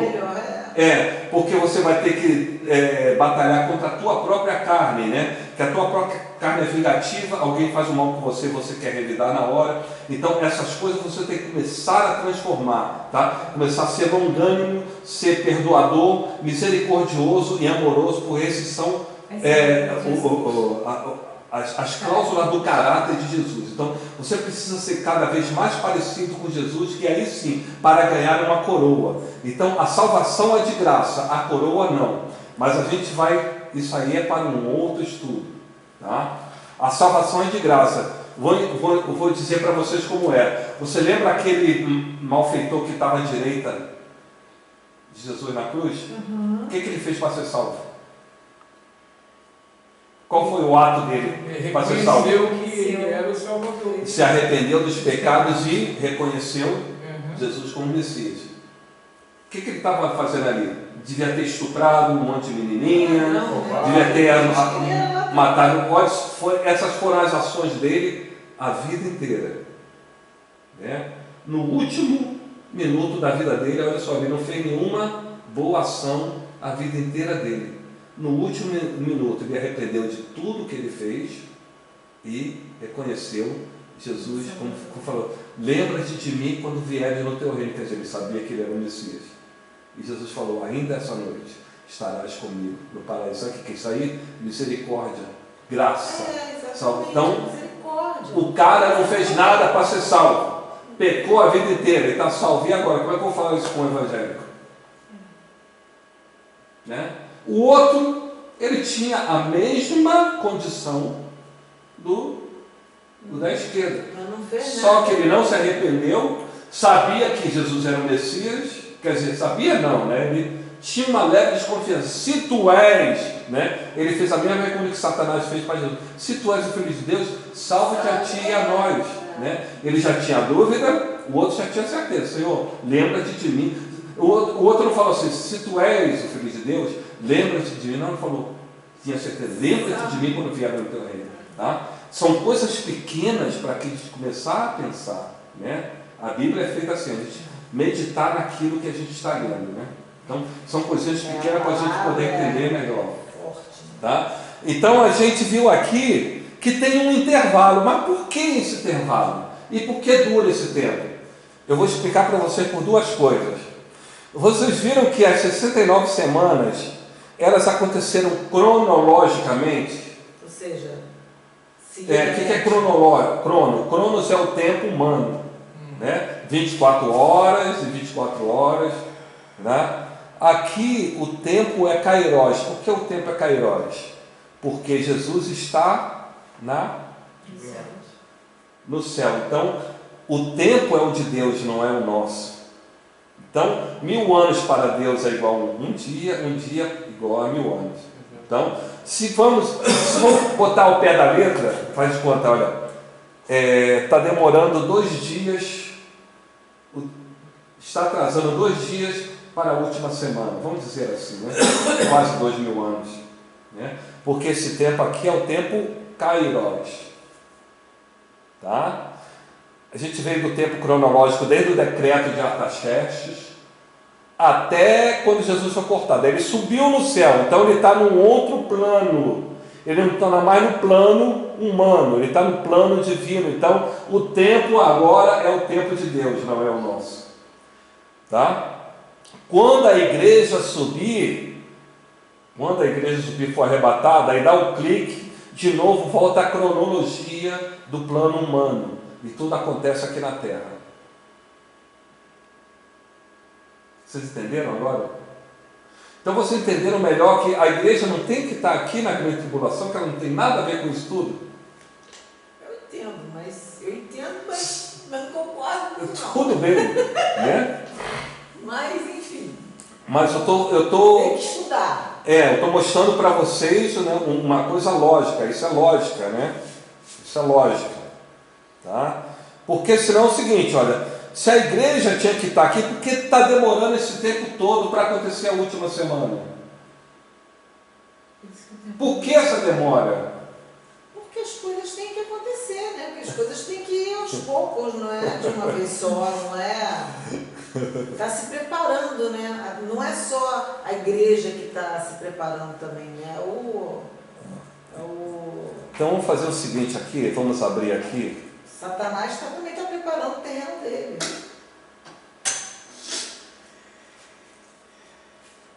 Você vai conseguir entender isso melhor. Apocalipse 12. E viu-se um grande sinal no céu, uma mulher vestida do sol, tendo a lua debaixo dos seus pés e uma coroa de 12 estrelas sobre a sua cabeça. Que sinal é esse? Esse aí foi falado, né? Já até se passou. Esse sinal aconteceu dia 23 de setembro de 2017. Onde eu estava, gente? Oi? Onde eu estava? Fala para mim. O que foi que eu... Peraí. Hein? Olha, gente, vocês já estão enfadados? Querem que eu pare o estudo? Só esse. Mais um pouquinho. Eu vou ligar uma coisa com a outra, tá? Primeiro eu vou mostrar para vocês o sinal no céu. Vocês, por favor, quando estiverem cansados, falem assim, vamos resumir para terminar, né? Porque, por mim, né? Continuo. Então, isso tá bom que eu estou vendo que vocês estão gostando. Para mim isso é bom demais. Pera aí, deixa eu mostrar para você Pera aí. Apocalipse 12. Mulher vestida. Que dia que você falou? Oi? Que dia? 23 de setembro de 2017. Esse aqui foi o sinal, tá? Essa linha aqui, ela jamais aconteceu na história da astronomia, tá? Esses 3 planetas se alinharam aqui. Sim, Oi? Sim, lembrei do fato. Lembrou, né? Então isso aconteceu aqui dia 23 de setembro de 2017. Tá? Então foi exatamente o sinal que o João viu. Pode se fotografar aí.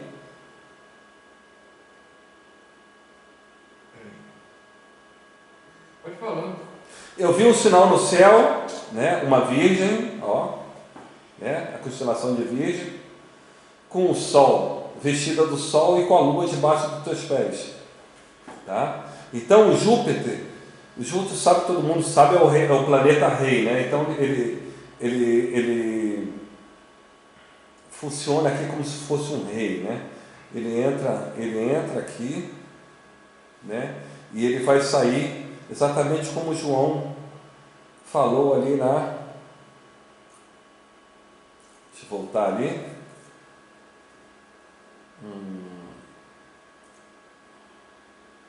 Um grande sinal, uma mulher vestida do sol, se vira o sol, né?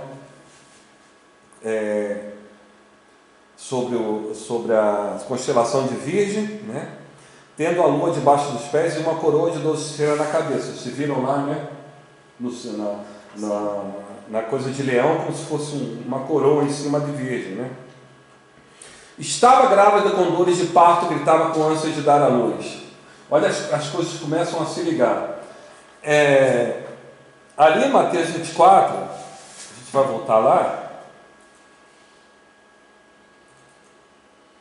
Você lembra das dores de parto, né?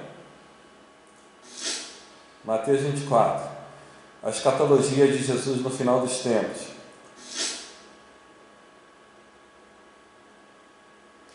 Mas todas essas coisas são o princípio de dores, tá? Essas dores aqui no original em grego significa dor de parto. Ligou uma coisa com a outra? Está nascendo alguma coisa. Sim, mas é o que está ali em Apocalipse 12, olha só. Sim, tá. Estava grávida com dores de parto, tá? Essa mulher, a virgem, ela está gerando um ser, tá? E Jesus está falando, todas essas coisas são princípios de dores. O que é? Diana não teve filho. Ana Paula teve. Sim. Quando você vai estar para ter parto, como é que é?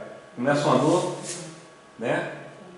Ela vai, quando chega o neném para nascer, ela vai se intensificando. Por isso que Jesus falou aqui, olha, essas coisas, né? Guerras, rumores de guerras, né? Nação contra nação, reino contra reino, pestes, fome, terremoto, todas essas coisas são um princípio de dores. Vai ficar pior. Vai, pior. sim, e vai intensificando até o nascimento, né? Dessa Apocalipse 12, como que está profetizado. Tá? Deixa eu voltar lá. E viu-se outro sinal no céu, eis que era um grande dragão vermelho que tinha 7 cabeças e 10 chifres, tá? Depois eu vou entrar nesse detalhe das 7 cabeças e 10 chifres, que é a besta, né, que representa o islamismo. Depois eu vou entrar nesse estudo da estátua de Nabucodonosor, com os animais, né? Eu vou entrar nesse estudo depois, que vocês vão ver que representa o islamismo. A besta representa o islamismo, são os animais juntados formando uma besta. E tu vê que Satanás ele já está incorporado na besta, quer dizer, ele já está incorporado no islamismo para devorar esse filho que está nascendo, tá? E a sua casa levou para si essa paz da estrela do céu, e o dragão parou diante da mulher que havia de dar à luz, para que, dando ela à luz, lhe tragasse o filho. E quem seria esse filho? Tá, a gente vai chegar aí, né? E deu à luz um filho, um homem que há de reger todas as nações com vara de ferro. E o seu filho foi arrebatado para Deus e seu trono. É a igreja. Eu entendo dessa forma. Sim, mas olha só. E deu à luz um filho, um homem que há de reger todas as nações com vara de ferro. Quem vai reger todas as nações com vara de ferro? A igreja. A igreja. Vamos procurar o texto? Que julgará. É isso? Fala. Também julgará.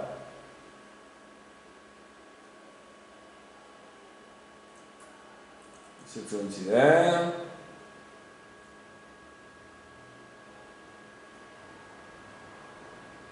Então, a gente vai traduzir Apocalipse 2, 26 e 27. E ao que vencer e guardar até o fim as minhas obras, eu lhe darei poder sobre as nações, e com vara de ferro as regerá. E serão quebradas como vaso de oleiro, como também recebi de meu Pai. Tá? Então a igreja vai reger as nações com vara de ferro. Então, tem duas opções aqui desse filho que vai nascer e vai ser arrebatado. Porque são duas pessoas que vão reger as nações com vara de ferro. Quem é? Jesus e a igreja. Jesus não pode ser, porque Apocalipse é um evento que irá acontecer.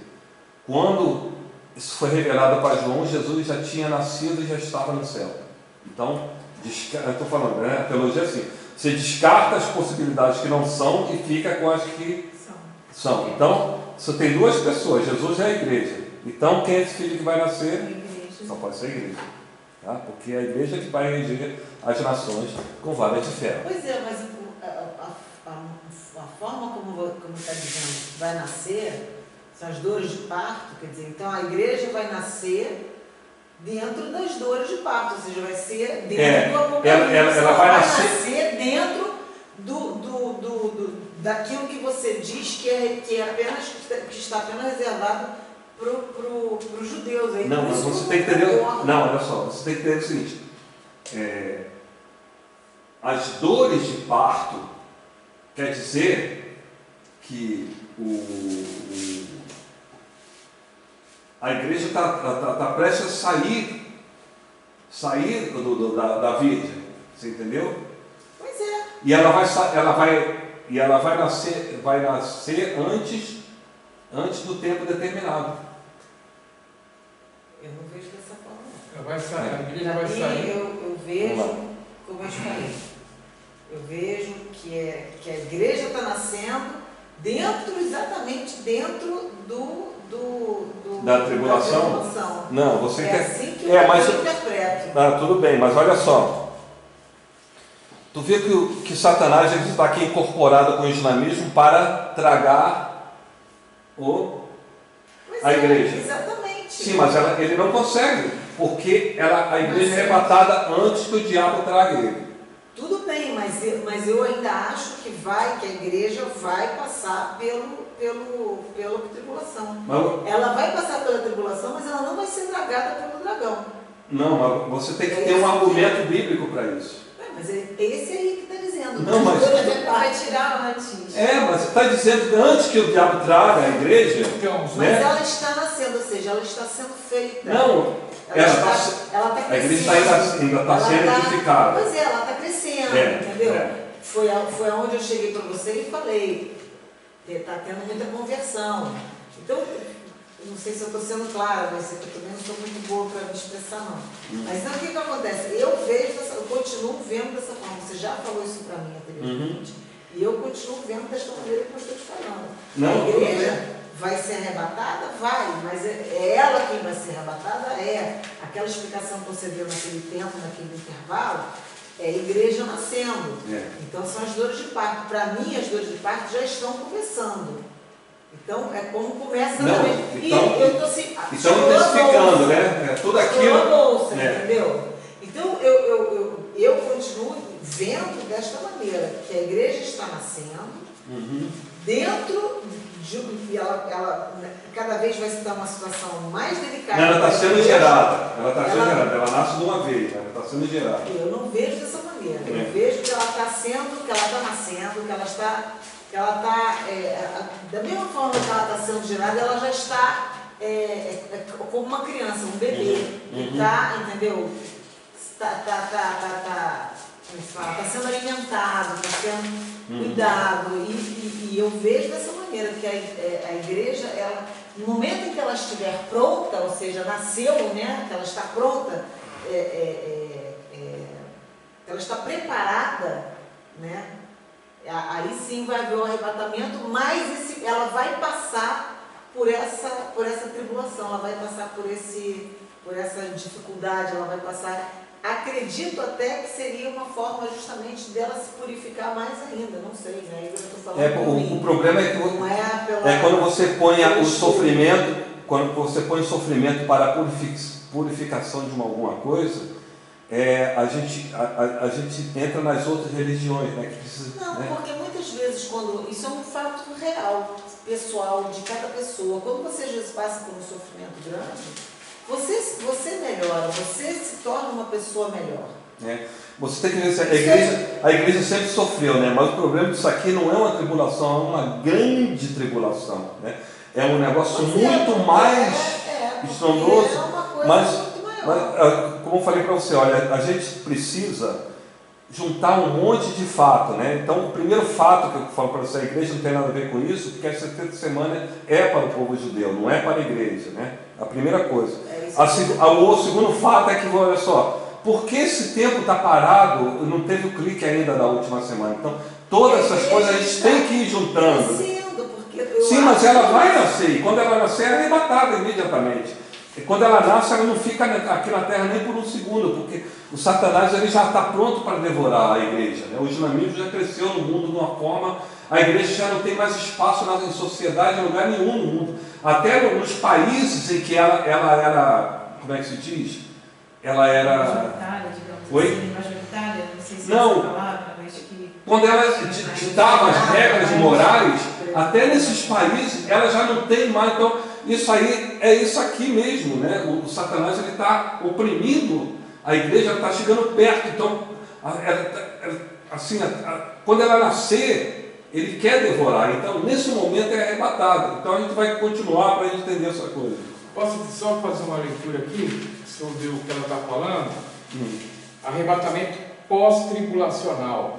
Essa teoria diz que o arrebatamento só acontece. Teoria só diz que o arrebatamento só acontecerá ao término da grande tribulação. Logo a igreja será arrebatada quando Jesus vier para salvar a nação israelita. Subirá aos céus para encontrar com ele, e em seguida descerá à terra novamente. De acordo com esta versão, a igreja passará por todas as aflições da grande tribulação e só então será arrebatada. Vejamos as bases essenciais sobre a qual repousa o pós-tribulacionismo, de acordo com o Pentecoste, está o livro lá. Aqui. O pós-tribulacionismo precisa basear-se numa negação do dispensacionalismo e de todas as distinções dispensacionalistas. Só assim pode colocar a igreja naquele período que é particularmente chamado tempo de angústia para Jacó, Jeremias 37. 2. Consequentemente, a posição pós-tribulacionista repousa na negação das distinções entre Israel e a igreja. 3. A posição precisa repousar na negação do ensinamento bíblico concorrente à natureza e ao propósito do período tribulacional. Embora as escrituras usem termos como ira, julgamento, indignação, provações, problemas de destruição para descrevê-lo, e declaram que o propósito divino nesse período é derramar o julgamento sobre o pecado, os defensores dessa posição têm de negar esse ensinamento essencial da palavra. 4. O pós-tribulacionista precisa negar todas as distinções observadas nas Escrituras entre o arrebatamento e o segundo advento, fazendo dos dois um e o mesmo acontecimento. 5. O pós-tribulacionismo precisa negar a doutrina da iminência que diz que o Senhor pode voltar a qualquer momento, substituindo-a pelo ensinamento de que vários sinais devem ser cumpridos antes que o Senhor possa vir. 6. O pós-tribulacionista nega qualquer cumprimento futuro da profecia de Daniel 9, 24, 27. Então isso está negando tudo que a gente está aprendendo. Isso é uma conjectura, tá? Então, a gente tem o texto bíblico que cada um faz a conjectura. Estou entendendo? Alegando para ela um cumprimento histórico. 7. O pós-tribulacionista precisa aplicar à igreja grandes passagens das Escrituras que esboçam o plano de Deus para Israel. Mateus 13, Mateus 24, Mateus 25, Apocalipse 4, 19.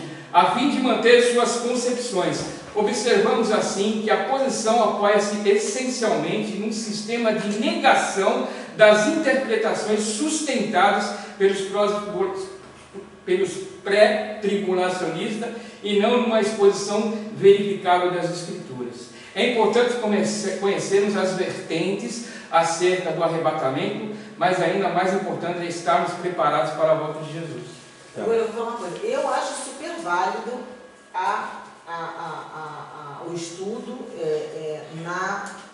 na crença, né, entre aspas aqui, de que o arrebatamento pode ser antes do... A teologia não é uma ciência exata, né? Porém, eu ainda tenho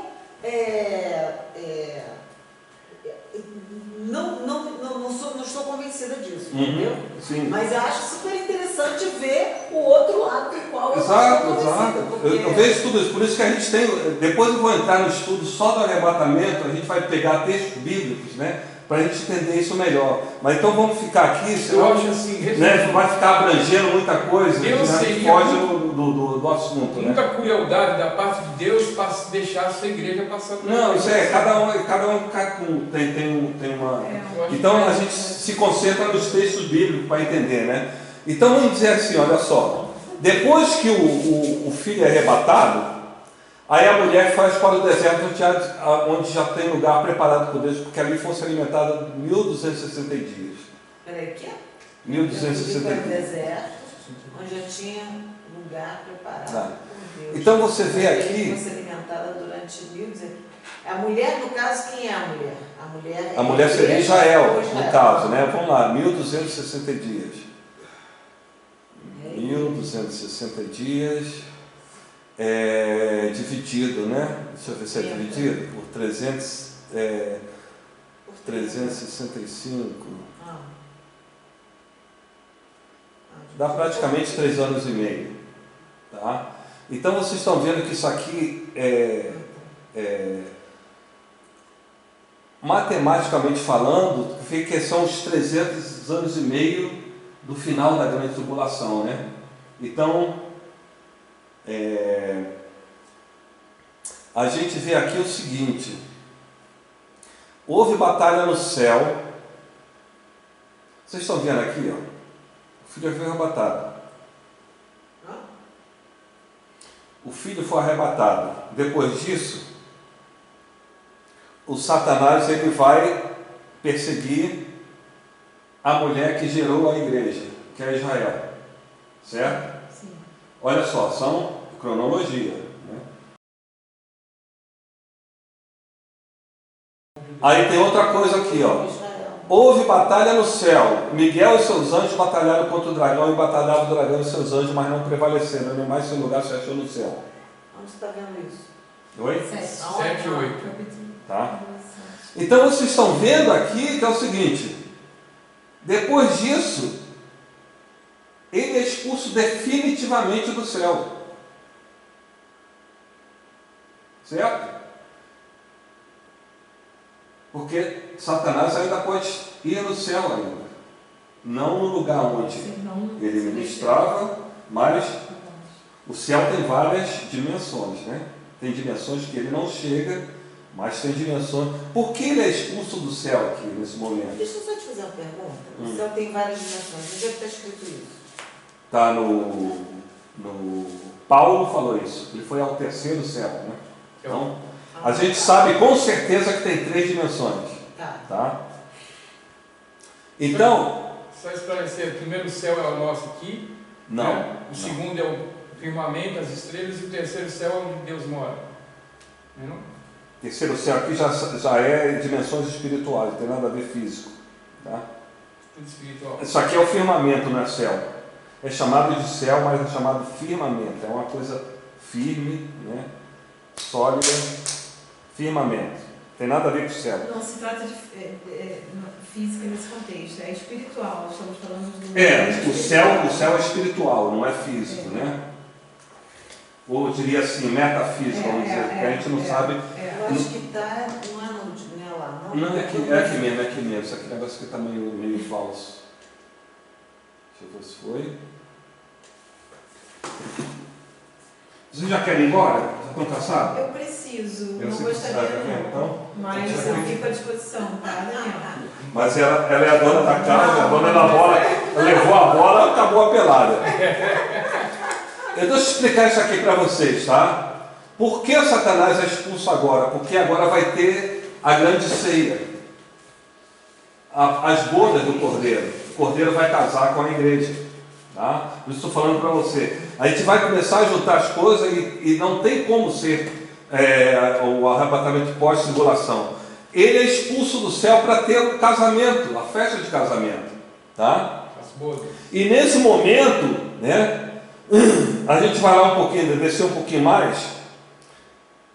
Porque se alegrava os céus que não lhes habitais, as que habitam na terra, porque o diabo desceu a vós e tem grande ira, sabendo que já tem pouco tempo. Por que Satanás já sabe que tem pouco tempo? Porque já está escrito que quando ele é expulso do céu, ele só tem 7 anos para fazer o escarcéu, né? Ele já sabe, então ele já sabe que tem pouco tempo. Tem 7 anos para fazer o escarcéu na terra, porque no último dia dos 7 anos, Jesus vem e vai prender ele no abismo, por 1000 anos. Tá? Então, por isso que aqui o João está profetizando, ele sabe que tem pouco tempo, né? E depois diz aqui, ó, e foram dadas à mulher 2 asas de grande águia. Isso aí a gente sabe que o João viu um avião, naquele tempo não existia avião, ele viu um avião e uma águia, né? Uma grande águia com 2 asas, é o povo judeu saindo dos aeroportos, que é lógico, os mais ricos que tem, né? Para meter o pé e vão conseguir sair de avião. O resto vai ficar ali, né? Satanás vai fazer o escarcéu dele, né? Depois, bom, isso aqui, a gente vê isso depois, tá? Então, só para vocês entenderem, para terminar, eu vou trazer uma conjuntura do Daniel 12 com a batalha no céu. Olha só, isso aqui é muito importante para a gente entender, tá? Aqui em Daniel 12, o anjo Gabriel ainda está falando para Daniel: e naquele tempo se levantará Miguel, o grande príncipe, que se levanta a favor dos filhos do teu povo. Presta atenção. Presta atenção. E haverá um tempo de angústia. Olha só a cronologia. Miguel se levanta a favor dos filhos do povo de Daniel. Haverá o tempo de angústia, que nunca houve, desde que houve nação até então, mas naquele tempo ele levar-se-á o teu povo. Vocês estão vendo aqui uma diferença singular? Miguel se levanta a favor dos filhos do povo de Daniel, que é a igreja.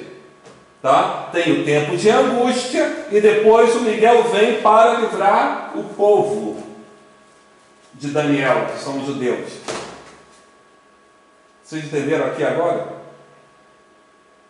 O grande príncipe que se levanta a favor dos filhos do teu povo. E haverá um tempo de angústia. A favor dos filhos dele, do príncipe. Não, os filhos do povo de Daniel. O anjo Gabriel está falando com Daniel aqui. É com Daniel. Então, assim, naquele tempo, se levantará Miguel, o grande príncipe. Grande príncipe, esse grande príncipe é o Miguel. Miguel é o grande príncipe. Que se levanta a favor dos filhos do teu povo, a igreja. Haverá o tempo de angústia, qual nunca houve desde que houve nação até então, mas naquele tempo ele livrar-se-á o teu povo. Você vê que o anjo está fazendo a distinção dos filhos do povo e o povo de Daniel? Pois é, agora os filhos, não, aonde que está essa de que eu entendi os filhos do teu povo, foi ser os filhos de Daniel. Não, quem são os filhos quem é o povo de Daniel? Judeus. Quem são os filhos do povo de Daniel? Quem são os filhos do povo judeu? Você acha que são a igreja? Só pode ser a igreja, porque não faz sentido o anjo falar os filhos do teu povo e o teu povo. Senão ele falar, você levantará a favor do teu povo. Mas não, os filhos do teu povo. Esses detalhes a gente precisa prestar atenção, que são detalhes muito importantes para a gente fazer uma exegese. E a igreja são o povo que crê. São os que creem. Sim, mas de qualquer maneira a igreja é filha de Israel. Porque os 12 apóstolos que fundaram a igreja são judeus. Sim. O Jesus que salvou, que edificou a igreja, é judeu. Então, de qualquer maneira, a igreja é filha de Israel. Não foge disso. Sim. Tá? É por isso que eu estou falando para você. Isso aqui está ligado com aquilo, olha só. Quando foi que você viu Miguel se levantar? Nunca. E você viu Miguel se levantar agora aqui, ó. E houve batalha no céu, Miguel e seus anjos batalhavam contra o dragão. Entenderam agora? Porque o Miguel ele vai soar a trombeta do arrebatamento, né? Ele vai fazer tudo isso. Porque lá em Tessalonicenses, Paulo falou a trombeta do arcanjo. Então Miguel, o único arcanjo que a gente vê na Bíblia é Miguel, no singular, não tem arcanjos. Tá? O arcanjo, Miguel. Então o príncipe Miguel é arcanjo. Ele é o arque que significa hierarquicamente o chefe dos anjos. Então ele é o arcanjo. Então é ele que se levanta lá no Apocalipse 12, na profecia que estava de Daniel. Você não vê outro lugar na Bíblia o Miguel se levantando. E como para Daniel está tendo a escatologia do final dos tempos, ele está falando, naquele tempo. Qual o tempo? O tempo do final dos tempos. O Miguel vai se levantar a favor dos seus filhos, a ordem cronológica. Primeiro ele se levanta a favor da igreja, tá? Ele toca a trombeta, a igreja é arrebatada, ele batalha com Satanás, sai daqui que agora é a festa do casamento de Jesus com a igreja, entendeu? E aí tem um tempo de angústia, os 7 anos, certo? E o Miguel vai vir de novo para levar o povo, que é o povo judeu que ficou aqui na grande tribulação. Ele que vai reunir, depois vou falar para vocês, os 144 mil judeus que são separados do povo judeu, né, que eles não vão ser salvos para ir para o céu, eles vão ser salvos para repovoar, dar continuidade à humanidade no milênio, tá? Isso é um estudo um pouquinho depois, estou passando para vocês, é só para vocês entenderem isso aqui, né? Então o Miguel, ele que vai fazer esse trabalho todo, esse trabalho sujo, de expulsar Satanás do céu, né? Você imagina que Jesus vai casar com a igreja e está ali um convidado que não foi convidado, né? Ele está ali no céu, então ele vai ser expulso. Aí ele não pode mais entrar no céu de maneira nenhuma, entendeu? E aí ele fica aqui na terra, ele já não pode mais no céu, a terra e o inferno, e fazendo escarcel. Enquanto aos cristãos que conheceram a palavra e não foram arrebatados, vão ficar aqui. Depois eu vou trazer tudo isso aqui no estudo dos salvos. Vocês vão entender, os salvos vão ser separados. Cada um vai ter uma grandeza espiritual diferente da outra, dependendo do que você plantou aqui. Galardão. Mas tudo galardão. Mas isso aí é para outro estudo, porque a cabeça de vocês já está. A igreja, a cabeça já está. Os Chico e Teco já estão, né? Minha cabeça está o meu não está nem um pouco, Chico e Teco não está nem um pouco para lá e para cá. Eu, se deixar, eu vou. Mas o problema é que não dá, né? Eu me sinto feliz que vocês já não estão querendo ir embora, né? Então vocês estão gostando do estudo, né? Bom, de qualquer maneira, né? Então a Ana Paula vai ter que ir, infelizmente, a gente vai ter que parar aqui. Mas eu vou continuar um pouquinho, eu vou entrar no próximo estudo sobre a escatologia de Jesus, tá? Que vai entrar um pouquinho de Daniel, que elas são interligadas, vocês viram aqui que são interligadas, tá? E vamos ver se a gente consegue entrar um pouquinho depois na escatologia lá de João, do Apocalipse, né? Que essas 3 escatologias estão ligadas, elas são muito harmonizadas. Então, para a gente entender exatamente em que local do tempo, Kairos de Deus, a gente se situa. Porque tem muita gente perdida no tempo. A gente não sabe em que tempo está dentro dos projetos de Deus. Então a gente começa a entender que assim, o crescimento do islamismo, né? Uma coisa totalmente... Foi uma surpresa nos últimos anos, né? O islamismo, né? Estava praticamente morto, né? Ele morreu na Primeira Guerra Mundial, quando eles foram destituídos, foram expulsos de Jerusalém, né? Então fala assim, o islamismo morreu, acabou, né? No tempo o islamismo ele dominou o mundo, né? Se vê lá os mouros, eles foram até lá o Portugal, Espanha, dominaram tudo isso aqui, né? Até lá até ali na Europa também, eles dominaram tudo, né? Tu viu que eles perderam aquele poder todo, mas isso aí também está profetizado aí em Apocalipse, para a gente entender isso depois. Agora a gente vai, para terminar, a gente vai ver um livro, tá? Ver um livro, o livro que o Daniel teve o privilégio de selar. Vamos ver onde está isso aqui.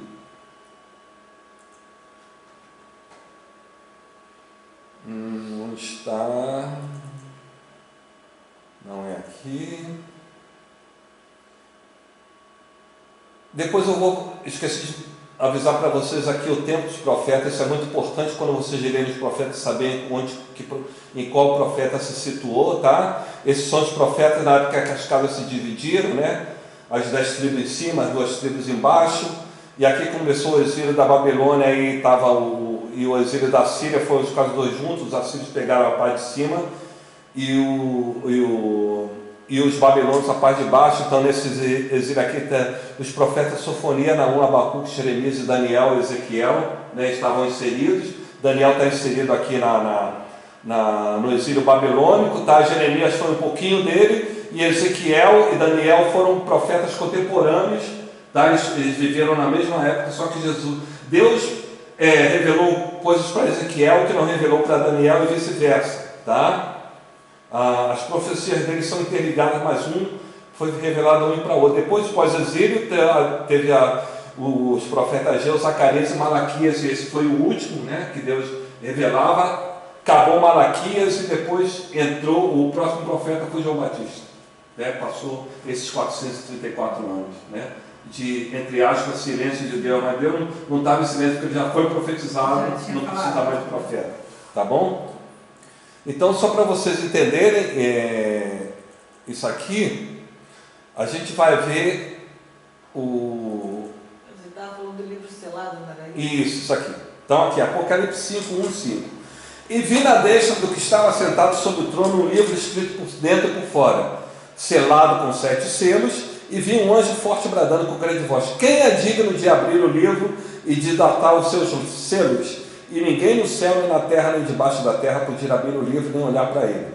E eu chorava muito, porque ninguém fora achado digno de abrir o livro, nem de ler, nem de olhar para ele. E disse-me um dos anciãos: não chores, eis aqui o leão da tribo de Judá, a raiz de Davi, que venceu para abrir o livro e desatar os seus 7 selos. Que livro é esse? O livro? O livro da vida. Hã? O livro da vida. O das obras. Que livro é esse? Das obras. Não? Ó, o livro tem 7 selos. Vocês têm que ver que a partir desse livro aberto começou a acontecer coisas na grande tribulação, não é? Não foi aí? Vocês leram Apocalipse. Sim. A partir desse livro ser aberto, foi revelado os segredos, era tudo o que iria acontecer que ele falou na grande tribulação. Ele falou através de quem? Dos profetas? Teve um cara que foi revelado isso aí. Foi quem? Daniel.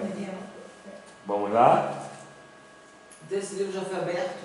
Oi? O livro já foi aberto? Não entendi. Jesus não, o livro vai ser aberto ainda. Sim.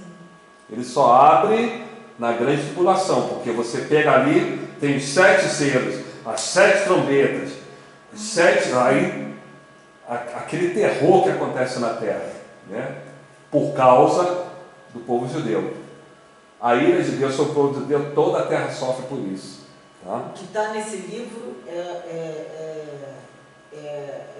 tudo que está em Apocalipse, tudo ali que está em Apocalipse. As águas se tornaram em sangue, os 4 cavaleiros. Então o livro já foi aberto. Não foi aberto, não foi O aberto. que significa abrir o livro? Alguém tem que abrir o livro para faz de conta. Para começar a história. Isso, o livro é a sentença. Então, quem é digno de abrir o livro para a sentença começar a ser feita? Né? Faz de conta, você vai no tribunal, quem abre a sentença é o juiz. Né? Então, mas não tinha ninguém digno.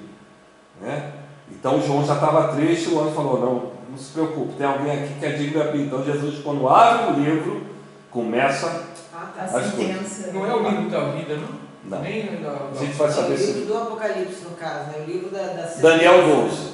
E tu, Daniel, encerra essas palavras e sela este livro. Até ao fim do tempo, muitos correrão de uma parte para outra e o conhecimento se multiplicará. Eu, pois, ouvi, mas não entendi. Por isso eu disse: Senhor meu, qual será o fim dessas coisas? E ele disse: vai, Daniel, porque essas palavras estão fechadas e seladas até o tempo do fim. Então, Daniel, olha só como é que Deus trabalha com a justiça dele. Quem precisava selar esse livro era um homem, porque toda essa sentença era aqui na terra. Então, algum homem teria que selar o livro. Quem foi esse cara escolhido? Daniel. Por isso que, olha, não foi o anjo que cerrou o livro. Não foi o anjo. Ele falou: Daniel, você sela esse livro. Agora o anjo pegou o livro selado e levou até o céu. Ele vai ser aberto por Jesus no tempo do fim.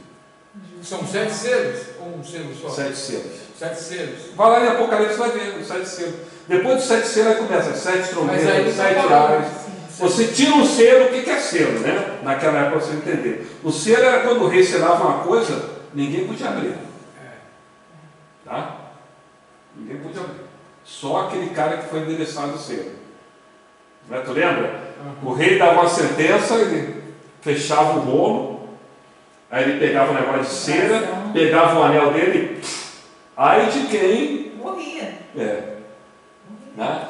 Então você tem que ver a cultura dali, né? Então a cultura de Daniel era isso. Se selava as coisas assim, né? Só para alguém que foi endereçado abrir. Ninguém podia abrir. Ou seja, tudo que Daniel falou, Daniel 12 é o último?